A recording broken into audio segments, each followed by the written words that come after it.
Oi, que bom te encontrar aqui outra vez no nosso canal, onde todas as sextas-feiras nós temos um estudo novo para você, baseado nas páginas da Bíblia Sagrada. Nós temos por lema aqui no canal, Pensai nas coisas do alto.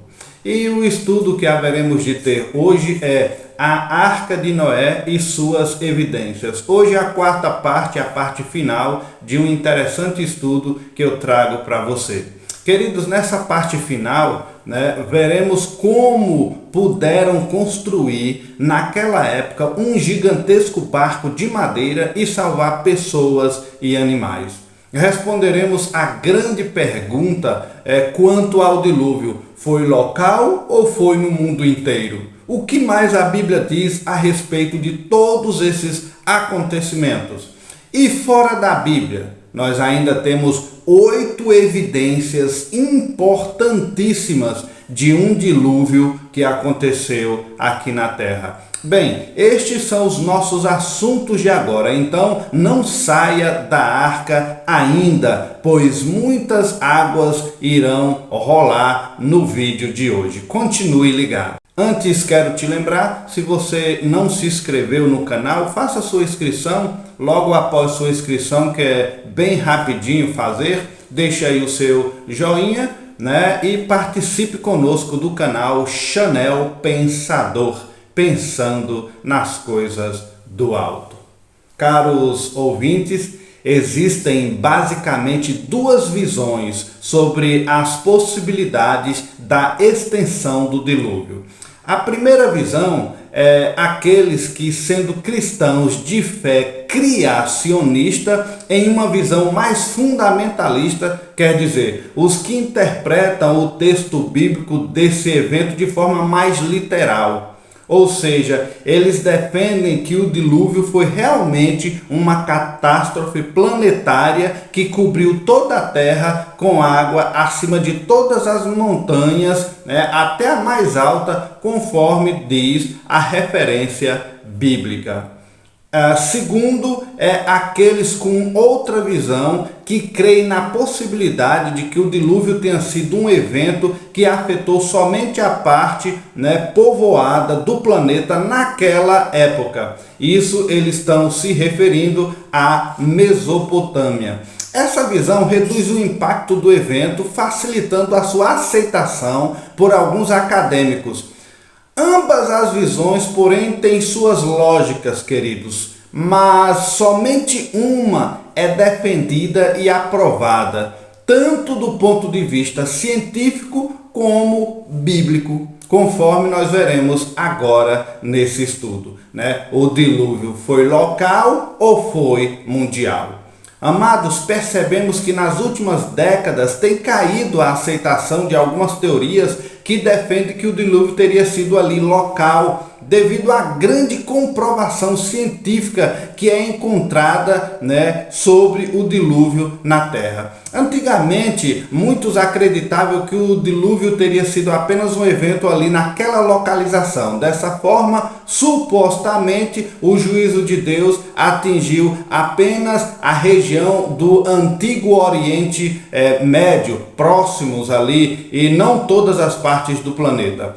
Alguns acreditam assim, traduzindo a raiz da palavra Mesopotâmia. O termo Mesopotâmia tem origem grega e significa terra entre rios. Isso referindo à sua localização geográfica, que ficava entre os principais rios daquela época, que é o Tigres e o Eufrates. E os povos que habitavam aquela região, que seriam os babilônicos, os assírios, os sumérios, os acádios, mesmo com a comprovação fóssil, mesmo com a ciência da geologia, alguns estudiosos evangélicos ainda postulam que o dilúvio foi somente ali na Mesopotâmia, um evento local. São estes pesquisadores que usam o nome do continente Pangeia Aí sim, sendo assim, se referindo à Pangeia, aí teríamos base para acreditar num dilúvio que cobriu somente aquele local. Mas mesmo assim, cobrindo a Pangeia, claro, seria uma catástrofe mundial, porque a Pangeia seria um continente único, né? Vamos antes, queridos, observar, né, como era a geologia na era pré-diluviana. Vamos ler Gênesis capítulo 1, versículo 9.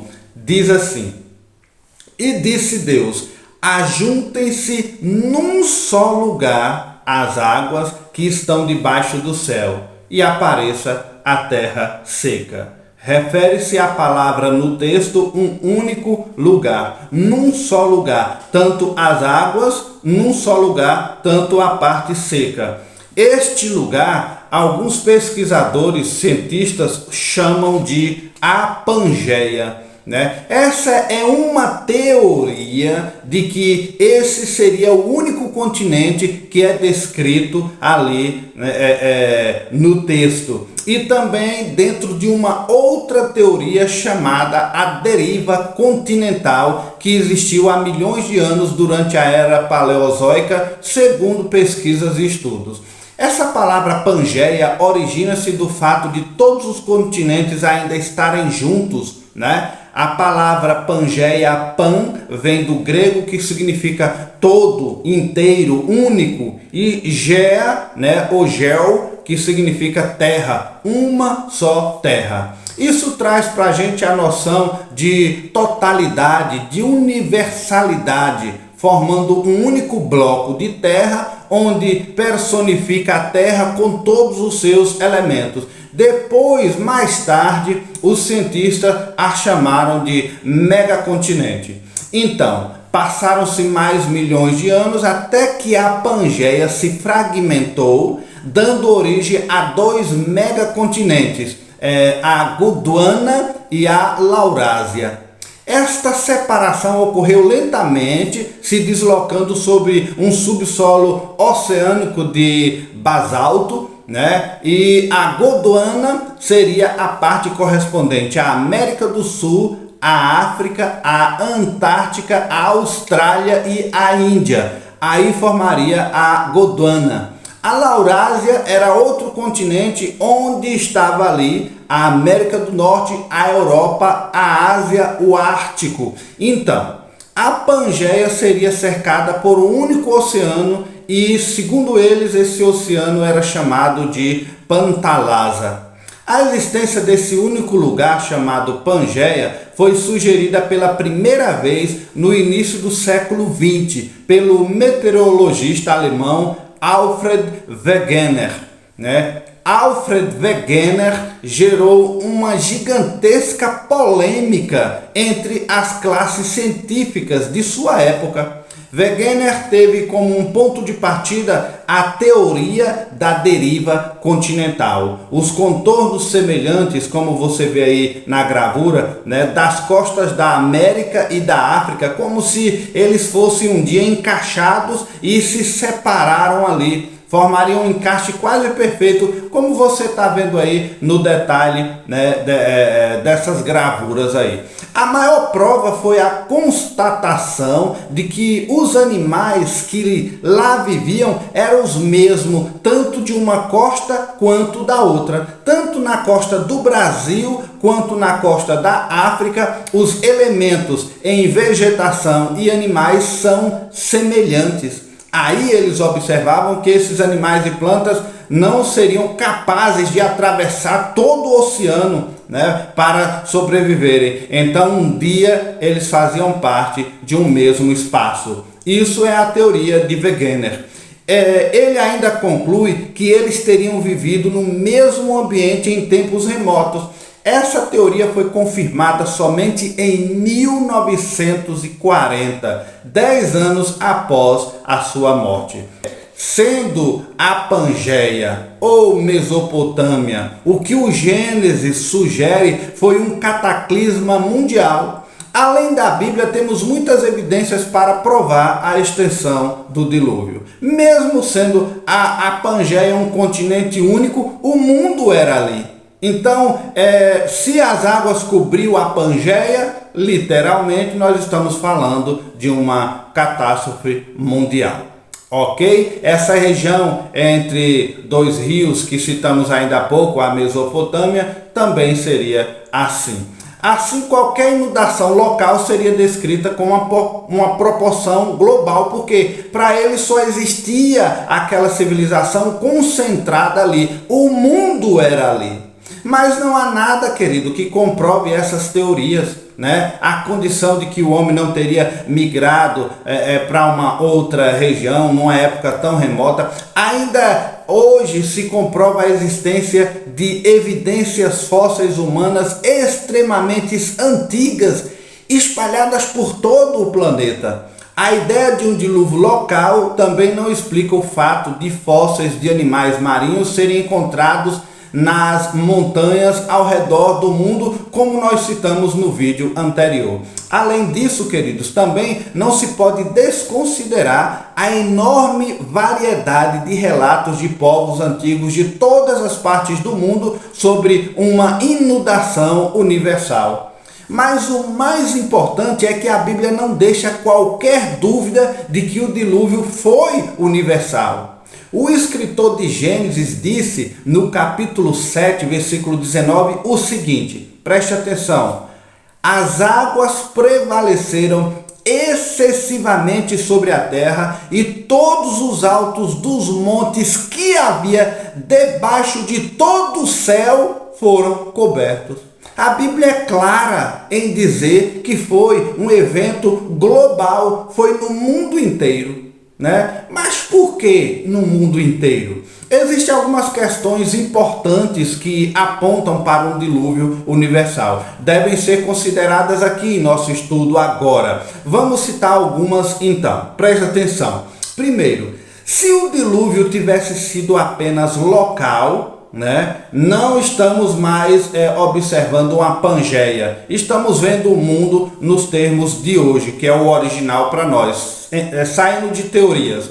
Então veja, se o dilúvio fosse um evento local, não precisava construir uma arca, né? Se fosse apenas na região dele, né? Não precisava construir uma arca, porque ele poderia migrar para outro lugar, para um monte, para uma terra mais alta. Se foi local, ele poderia ter subido ali na montanha mais alta e ter sobrevivido. E segundo, sem dúvida, um dilúvio universal, não haveria a necessidade de juntar todos os animais num só lugar, né? Se fosse local, os animais poderiam ir para outro lugar. Não precisava fazer uma arca, né? Noé também migraria para um outro local. Num dilúvio local, todos os outros animais fora do perímetro da inundação continuariam preservados.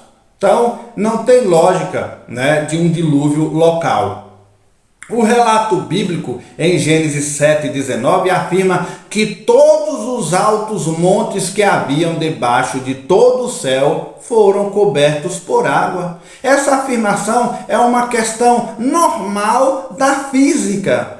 A física diz que a água busca seu próprio nível, né? Então, dentro dessa característica aí, não tem como a gente aceitar que houve um dilúvio local. Logo, se imagina apenas um alto monte tivesse sido coberto, como por exemplo o Ararat, né? As águas teriam atingido somente o Monte Ararat. Bem, se atingiu o Monte Ararat, atingiu todo o planeta. Isso é óbvio, né? Então, Gênesis capítulo 7, versículo 11, claramente afirma que todas as fontes dos grandes abismos se romperam.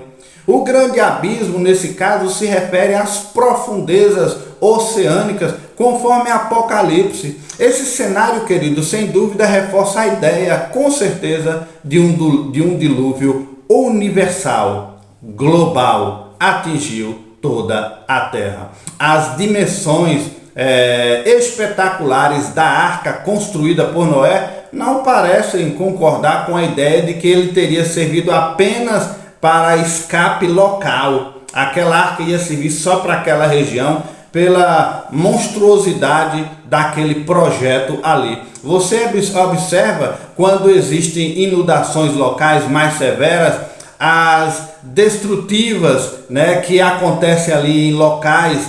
A história da humanidade diz que elas duraram apenas poucos dias, né? As águas baixou ali, ficou lama, entulho e eles limparam. Mas o dilúvio bíblico, querido, durou por um período de 1 ano. Esse período aponta para uma inundação sem precedentes. Foi muita água para baixar. Durou aí muito tempo. Então não foi apenas uma inundação local. No Antigo Testamento, além dos capítulos 6 e 7 de Gênesis, as Escrituras Sagradas confirmam um dilúvio universal em outras várias passagens, porque a Bíblia ela se comprova, né? A Bíblia se confirma. A Bíblia tem uma história que vai nos seus textos e contextos comprovando toda a sua veracidade. O profeta Isaías, no capítulo 54, versículo 9, ele relata o dilúvio sobre a terra, né? O livro do profeta Isaías é um livro interessante. Foi o único livro que foi encontrado por completo nas grutas de Qumran. Ele foi encontrado inteiro. Ele foi um livro que relatava, um livro escrito há 8 séculos antes de Jesus, e ele diz detalhes da crucificação conforme a sua veracidade. São coisas interessantes do livro do profeta Isaías.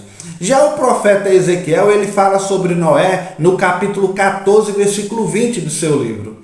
No Novo Testamento, por exemplo, em 1 Pedro, capítulo 3, versículo 20, 2 Pedro, capítulo 2, versículo 5, o apóstolo Pedro, ele se refere a um dilúvio universal. Olha aí uma testemunha bíblica. Além disso, o próprio Jesus, ele parece ter ensinado sobre as proporções mundiais do dilúvio em Mateus 24, versículo 37 a 39. Você pode ler o texto e conferir.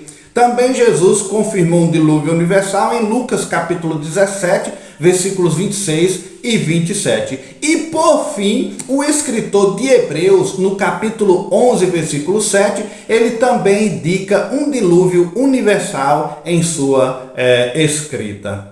Agora, no mundo inteiro existem lendas e histórias de um grande dilúvio. Todos os povos falam sobre esse evento. Como poderia ter sido um evento local se todo mundo passou a perceber? No mundo inteiro existem histórias de dilúvios que são diferentes da história da Bíblia, mas o princípio era o mesmo. Mas ao mesmo tempo tem alguma coisa em comum também ali, a veracidade bíblica. À medida que os descendentes de Noé se espalharam pela terra, é provável que eles tenham contado várias vezes essa história do dilúvio, né?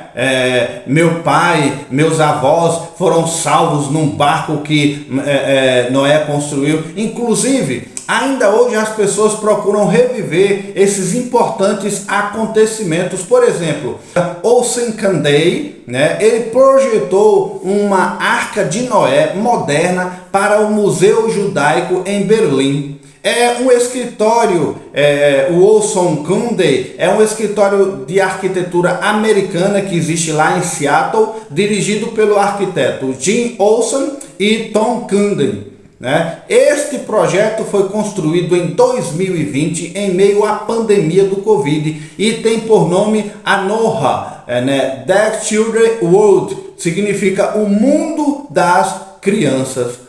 A Anoha é o nome de uma garota hindu e o significado desse nome quer dizer princesa. Aí eles colocaram esse nome porque Anoha significa expressiva, altamente sociável, divertida, gosta da vida, é criativa, é imaginária. Aí então eles pegaram esse nome e aplicaram nessa espécie de parque temático da Bíblia, né, da Arca de Noé. Ok? Então, eles colocaram esse nome já para dar mais ênfase, né, o que eles querem mostrar ali.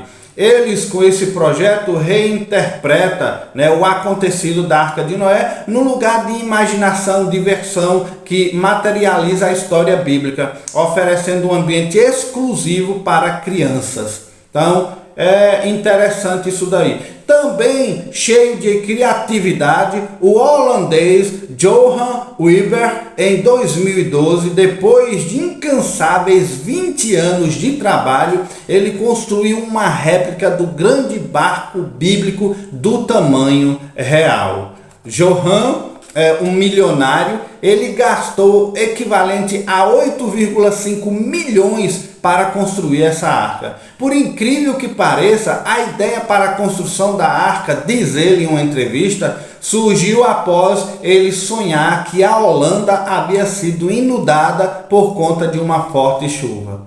Aí hoje, esse local, esse barco que vocês estão vendo aí, é aberto para visitações de turistas. Ainda assim, queridos,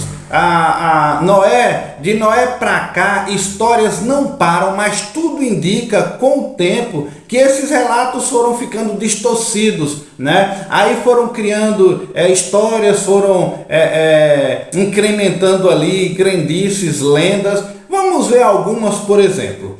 Existe uma lenda grega que diz que o homem e a mulher que sobreviveram a um dilúvio receberam a ordem de repovoar a terra por jogar pedras atrás de si. As pedras se transformaram em homens e mulheres. Isso é uma lenda grega. Uma outra lenda hindu diz: um peixe avisou um homem que um dilúvio ia destruir a humanidade. O peixe falou para ele construir um barco e ele construiu. O homem sobreviveu ao dilúvio porque o peixe conduziu o barco para um local seguro. Isso, uma lenda hindu.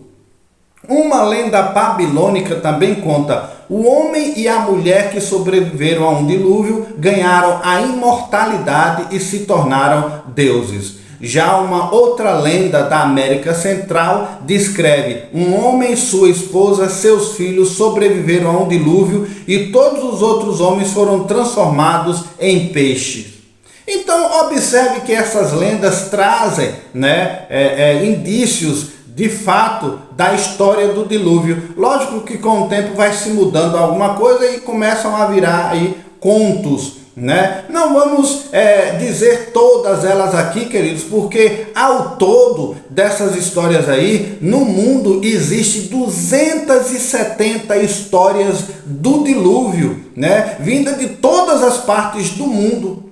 O escritor James Wallace, estudando as histórias e buscando semelhanças, ele conseguiu catalogar que, presta atenção nos cálculos de Warner, 88% das histórias falavam de uma família que era favorecida. Em 60% dessas histórias existe a emissão de um alerta antecipado. Em 95% dessas histórias conta sobre uma inundação catastrófica global. Em 70% dessas histórias dizem que os sobreviventes usaram uma embarcação para se salvarem. Em 60% dessas histórias, continua Johan, delas contam sobre o salvamento de animais. É algo interessante de se analisar em todas essas histórias. Por fim, James diz: em 67% das histórias dizem que a embarcação atinge terra firme em algum monte ou montanha. Mas tudo bem, queridos, até aqui já falamos que existem muitas evidências fora da Bíblia que apontam para uma catástrofe mundial como um dilúvio global. As várias sepulturas fósseis encontradas em todos os continentes, a imensa quantia de depósito de petróleo e carvão mineral que exigiriam grandes quantidades de vegetação que fossem cobertas rapidamente por água e lama, senão elas não poderiam existir. Muitos fósseis oceânicos que foram encontrados em topos de montanha ao redor do mundo, nos mais altos das montanhas, e indícios de crustáceos marinhos que vimos no vídeo anterior. Tendo isso validando a ocorrência de uma inundação global. Talvez até aqui você ainda tenha aí, não estado satisfeito, né, com nossas argumentações diluvianas. Então, só para reforçar mais, né, esse assunto que estamos colocando aqui, eu vou citar 8 provas de que o dilúvio aconteceu e foi global. 8 provas, né? Os céticos e muitos outros teimam que o dilúvio é uma narrativa bíblica simples ou uma lenda em que uma grande inundação destrói a civilização, e que isso não passa de um conto, de um mito, de uma lenda, né, em que os cristãos acreditam. Quantas vezes você já ouviu falar de pessoas que falaram sobre o dilúvio de Noé e a sua arca, né? Quantas vezes você já ouviu falar sobre essa história? E quem ainda não ouviu falar desse evento como realmente aconteceu? Mas e você? Depois de tudo que nós já provamos até aqui, o que você acha dessa história? O que você acha de um dilúvio que aconteceu no mundo inteiro e que foi construída uma arca e que salvou tanto uma família quanto todas as espécies de animais? Queridos, existem tantas formas de provar realmente que a arca e o dilúvio aconteceram, mas eu busquei apenas 8 das mais importantes. Vamos numerar aqui 8 provas de que o dilúvio e a arca aconteceram aqui na Terra, ok? Então, algumas já citamos nos outros vídeos, nos vídeos anteriores, no decorrer desse estudo. Iremos reforçá-las sim agora, mas iremos trazer outras novas para vocês. Então, acompanha aí. A primeira é 7 testemunhas oculares que comprovaram os restos da Arca de Noé no Monte Ararat. O historiador, como eu disse no vídeo anterior, o historiador judeu Flávio Joséfo registrou, né, que um cronista babilônico chamado Beroso, que viveu no 3º século a.C., fez uma citação de escritos antigos, né, sobre a arca. Também ele citou Hierônimos, o egípcio que viu a arca, Nicolau de Damasco, ainda na Idade Média, o viajante veneziano Marco Polo, um dos mais importantes também, que foi citado no vídeo anterior, foi o armênio chamado George Hagopian, e em 1943 Ed Davis. Esses dois são os mais importantes porque, além deles verem, eles registraram, né, os restos da embarcação. Isso foi citado no primeiro vídeo, que essas são as 7 testemunhas oculares da Arca de Noé. Uma segunda grande evidência, né, da arca e o dilúvio são as marcas dessa grande inundação em todo o planeta Terra. Uma das melhores maneiras de detectar a localização de uma inundação passadas pela presença das marcas divisórias feitas pela água, né, no solo, né? Isso é chamado de estratigrafia. Estratigrafia são aquelas camadas que a gente vê nas rochas sedimentares. Muitas vezes que a gente vai em uma viagem e na beira da estrada você vê aquelas listinhas ali nos morros, nos montes cortados. Ali é estratigrafia, né? Uma das mais famosas, importantes, que os cientistas observam até hoje. Elas se encontram no Grand Canyon, nos Estados Unidos.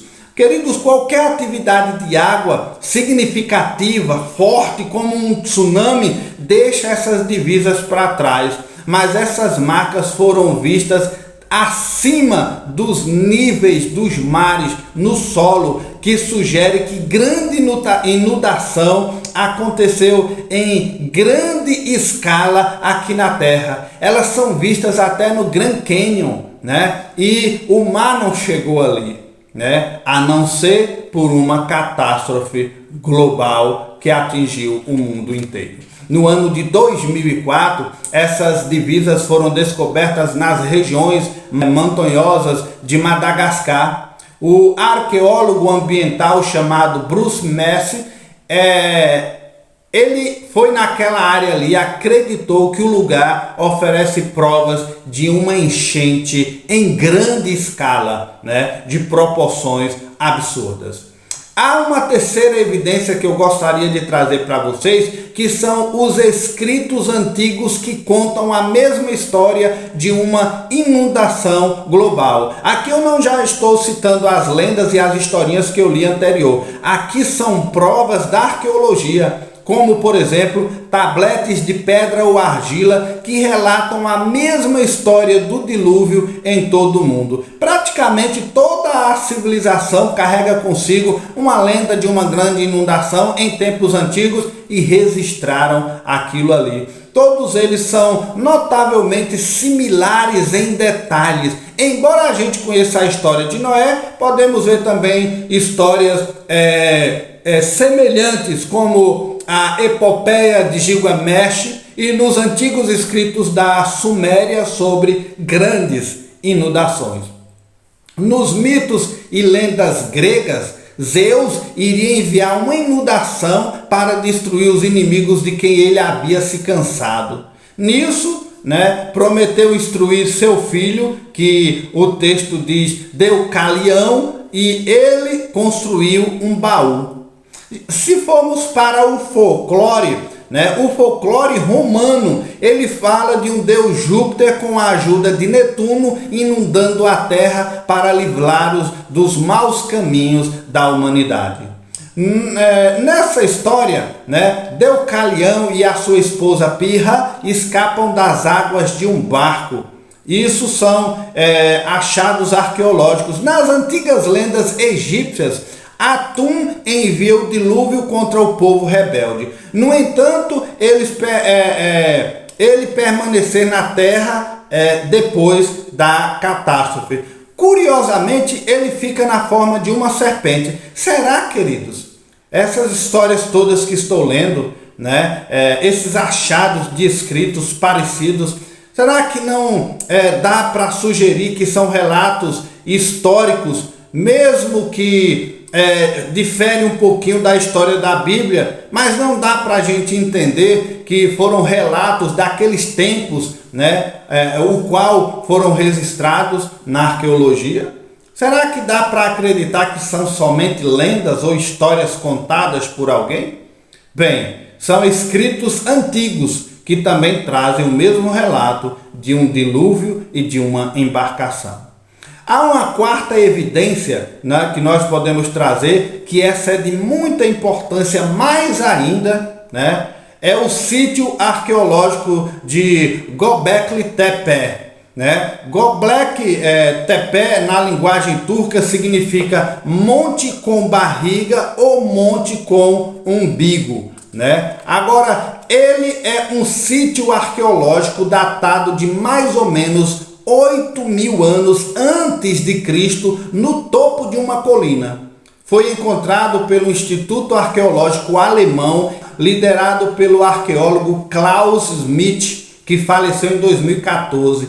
Outros pesquisadores estão dando continuidade a esse achado arqueológico. Este santuário está localizado no ponto mais alto de um encadeamento montanhoso que forma a porção mais alta ali a sudeste do Monte Tauro, quase com fronteira ali com a Síria, aproximadamente 15 quilômetros a nordeste da cidade de Urfa, no sudeste da Turquia. Essa região é considerada por muitos uma das primeiras regiões ou cidadela onde Noé e família estabeleceu-se após dilúvio. Isso combina perfeitamente com Gênesis capítulo 8, versículo 20, que diz que Noé construiu um altar para Deus quando ele desceu da arca. Edifícios avançados, conhecimento de irrigação, agricultura são evidentes por lá, assim como pedras marcadas somente com animais.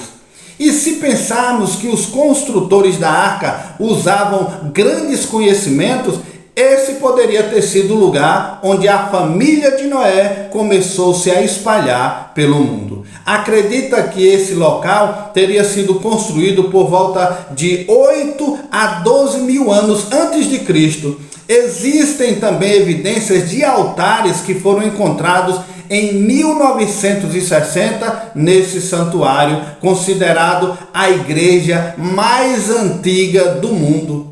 Antes, queridos, mesmo do desenvolvimento da agricultura, foi o surgimento dessa igreja. Restos de animais foram encontrados ali, sugerindo que eles faziam sacrifícios, oferendas, adoração. Foram encontrados vários monólitos que pesam entre 10 a 50 toneladas e que medem entre 3 a 9 metros de altura. E além do mais, trazem figuras de animais que não faziam parte da fauna daquela região.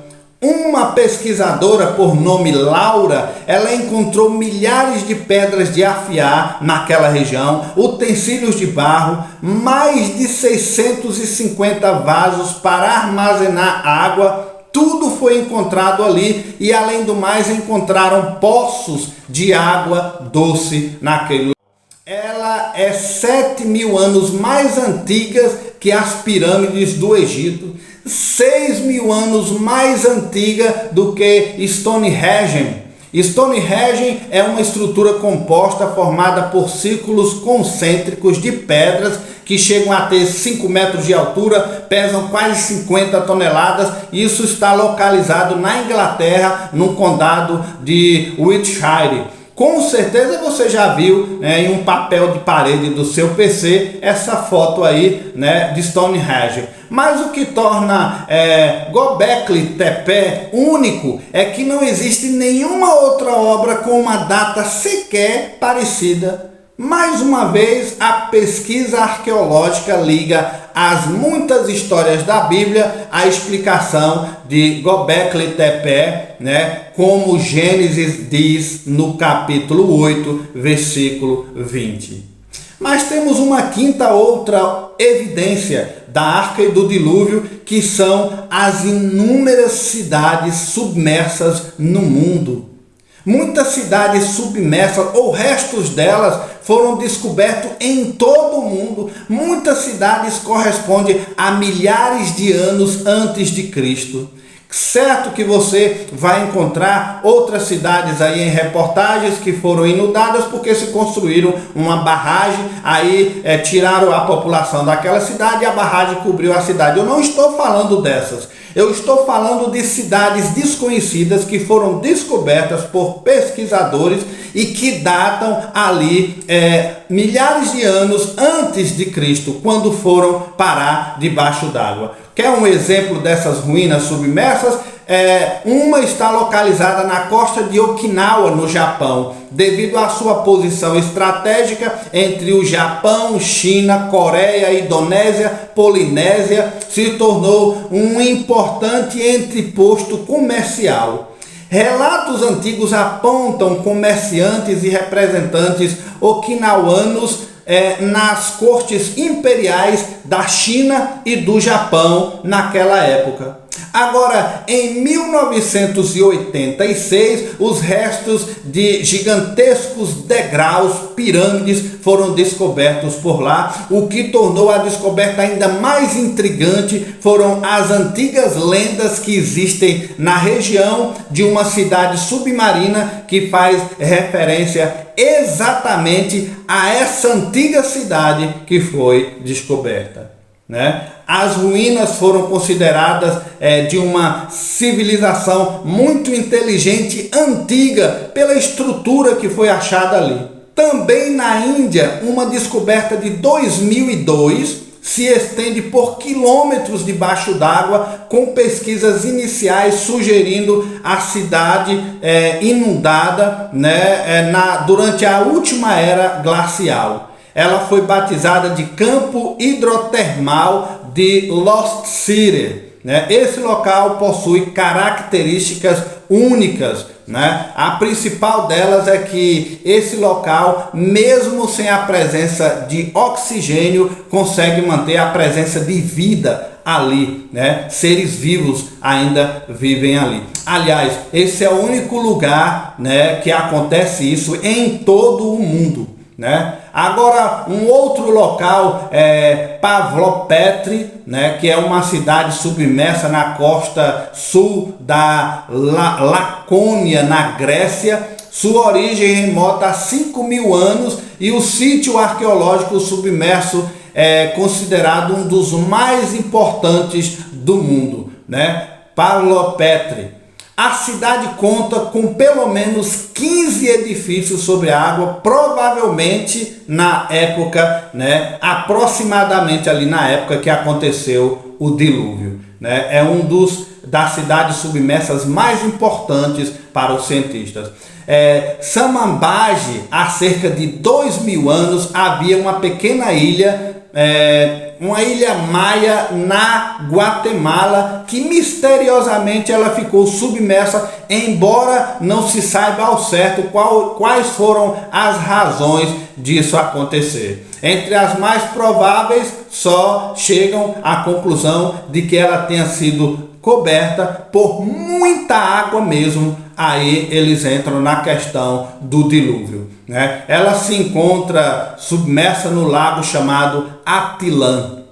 Aí também tem uma outra evidência embaixo do mar, que são as estruturas de Yonaguni. Essas estruturas foram encontradas em 1985 por um mergulhador.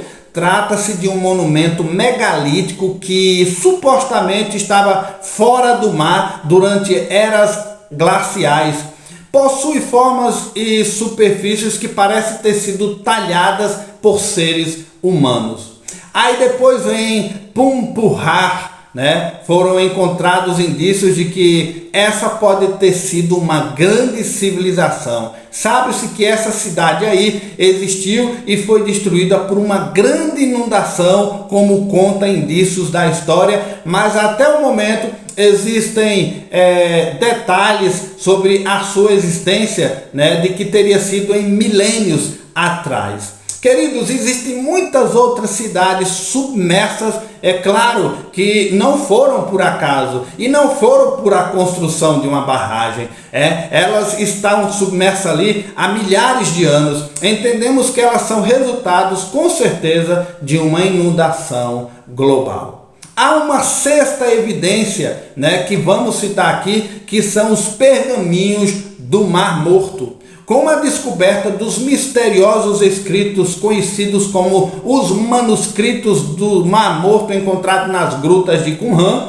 né, no final, né, da década de 1940, esses achados escritos não eram vistos há milhares de anos. Eles foram encontrados ali com várias descrições do dilúvio, da Arca de Noé e também descrições do próprio Noé. Pergaminhos que falam bastante sobre o dilúvio e uma arca construída por causa do dilúvio. Eles sugerem que os restos da arca tivessem uma forma piramidal quando eles viam no alto do Monte Ararat. Recentemente, novas tecnologias conseguiram revelar palavras novas que eram ilegíveis nesses pergaminhos.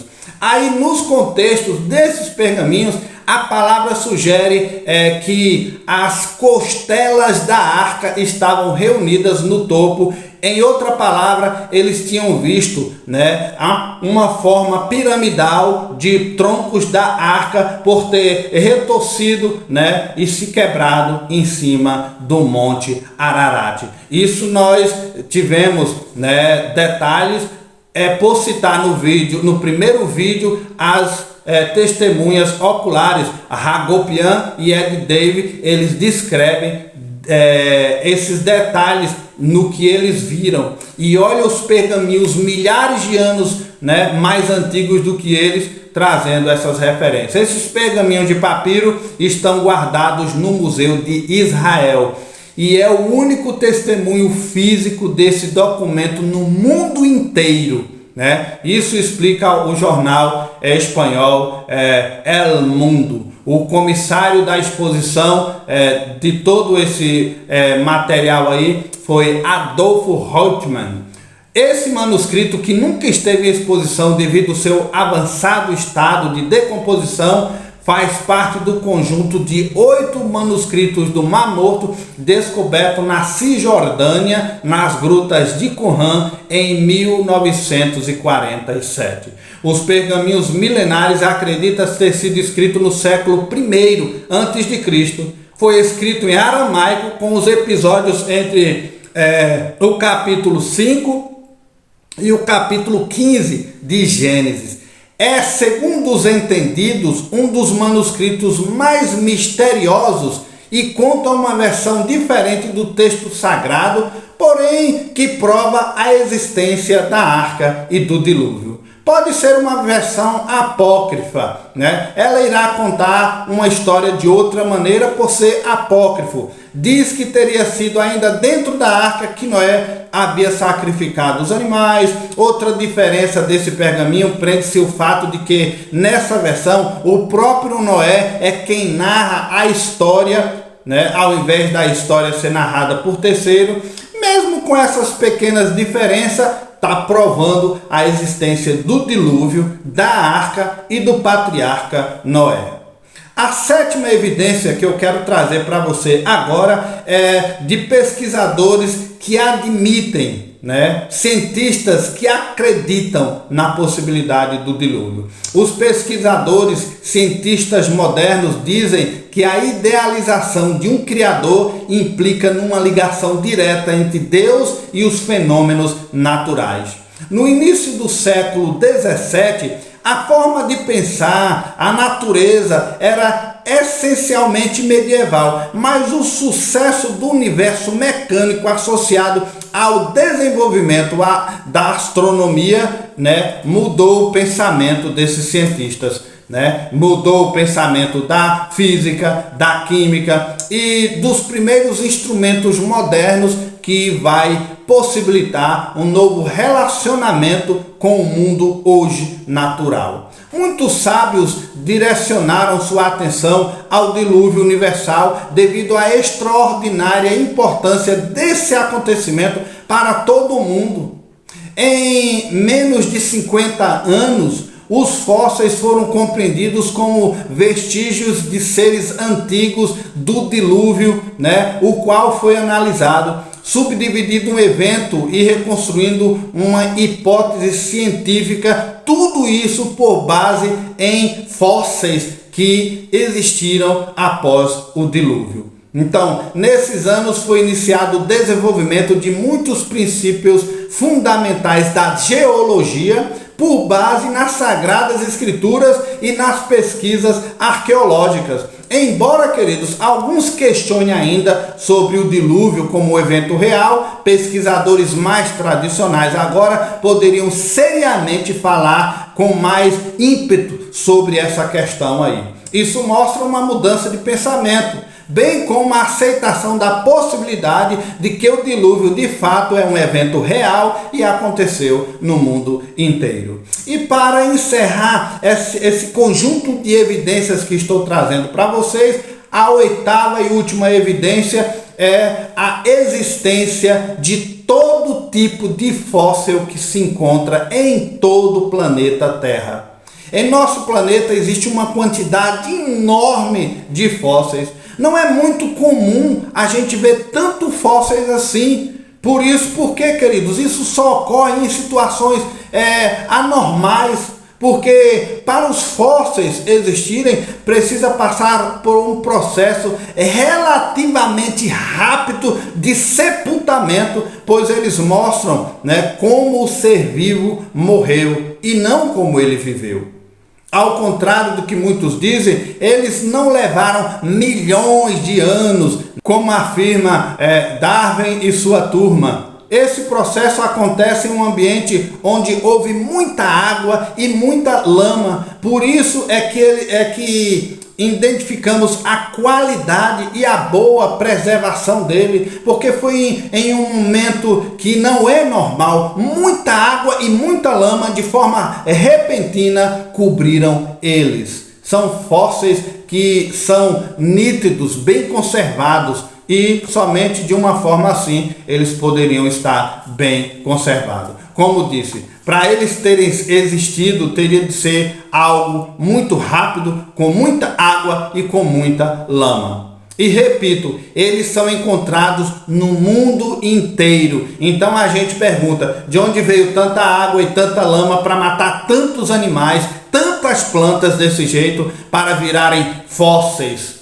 Queridos, foram encontrados fósseis de árvores, inteiras, em montanhas, onde não bate água, onde não bateu um tsunami, Tenho certeza que você sabe a resposta do porquê isso aconteceu.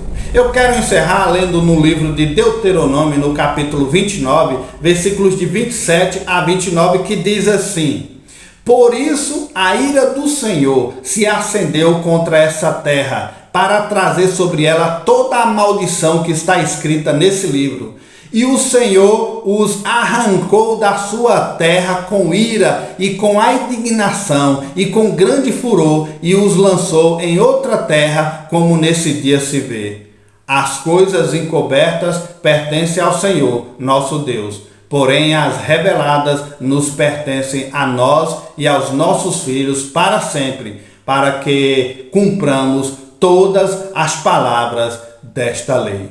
Encerramos por aqui esse estudo, esperando que você tenha viajado comigo nessa história, que é tremenda, e que isso possa aguçar em você, que quem controla o mundo é o arquiteto desse mundo, que muito nos amou, que nos deu seu único filho, que nos enviou o filho para nos salvar. A arca hoje da salvação se chama Jesus. Porém, nem todos aceitam, sabendo primeiro isso, que nos últimos dias virão escarnecedores, andando segundo as suas próprias concupiscências, não acreditam na veracidade da Bíblia Sagrada. Eles voluntariamente ignoram isso, que pela palavra de Deus, já desde a antiguidade, existiam os céus, a terra, e que foi castigado com a ira de Deus em forma de água, pelas quais coisas pereceu o mundo, coberto pelo dilúvio. Mas os céus e a terra que agora existe pela mesma palavra reservam como tesouro e se guardam agora para o fogo até o dia do juízo e da perdição dos homens ímpios. O castigo com água já passou. Agora, queridos, se preparem,